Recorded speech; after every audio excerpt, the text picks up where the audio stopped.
خدا قرآن پاک میں اولاد کے متعلق یوں فرماتا ہے کہ اور جان لو یہ تمہاری اولاد اور تمہارے اموال آزمائش ہیں اور خدا کے پاس اجر عظیم ہے۔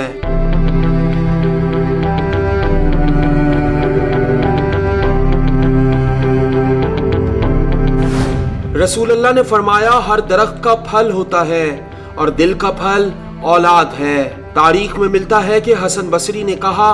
اولاد کتنی بری چیز ہے،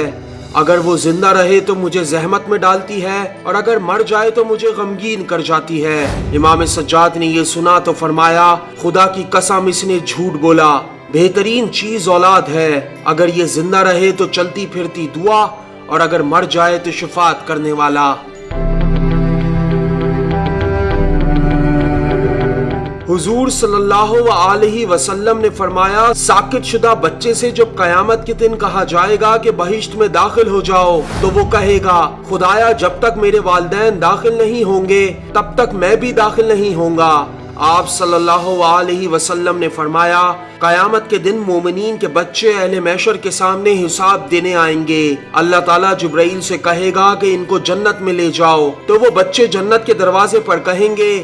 کہاں ہیں ہمارے والدین؟ ان سے کہا جائے گا تمہارے لیے خزانہ بہشت ہے، لیکن تمہارے والدین تمہاری طرح نہیں تھے، ان کے بہت سارے گناہ تھے جن کا ان سے حساب طلب کیا جائے گا۔ جب یہ سنیں گے تو وہ سب بچے چیخنے اور چلانے لگیں گے۔ اللہ تعالیٰ جبرائیل سے اس کی وجہ پوچھے گا تو جبرائیل جواب دیں گے یا اللہ تو ہی بہتر جانتا ہے، یہ مومنین کے بچے ہیں جو کہتے ہیں کہ جب تک ان کے والدین بھی جنت میں داخل نہیں ہوتے اس وقت تک یہ بچے بھی جنت میں داخل نہیں ہوں گے۔ اس وقت اللہ تعالیٰ کہے گا اے جبرائیل ان کے والدین کو ان اہل محشر میں سے نکال لیں تاکہ میری رحمت کی طفیل میں ان کے بچے ان کے ہاتھ پکڑ کر جنت میں داخل ہو جائیں۔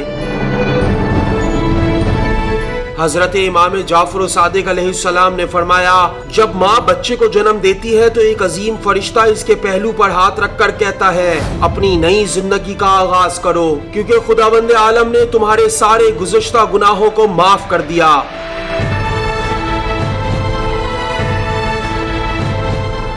جابر بن عبداللہ انصاری مدینے میں انصار کے درمیان یہ کہتے ہوئے گھوم رہے تھے تم لوگ اپنے بچوں کو محبت علی کی تربیت دو، اگر ان میں سے کوئی قبول نہیں کرتا تو ان کی ماں کو دیکھو کہ وہ کیسی عورت ہے۔ امام صادق علیہ السلام سے روایت ہے کہ آپ نے فرمایا دنیا میں آنے والا ہر بچہ فطرت یعنی توحید پر پیدا ہوتا ہے، لیکن اس کے والدین اسے یہودی یا نصرانی یا مجوسی بناتے ہیں۔ بچے کی معرفت کو خدا نے اتنا بلند کیا کہ جناب رسول اللہ نے جناب سیدہ سے فرمایا خدا ایسی قوم کو پیدا کرے گا جس کے بچے تمہارے بچوں کو روئیں گے۔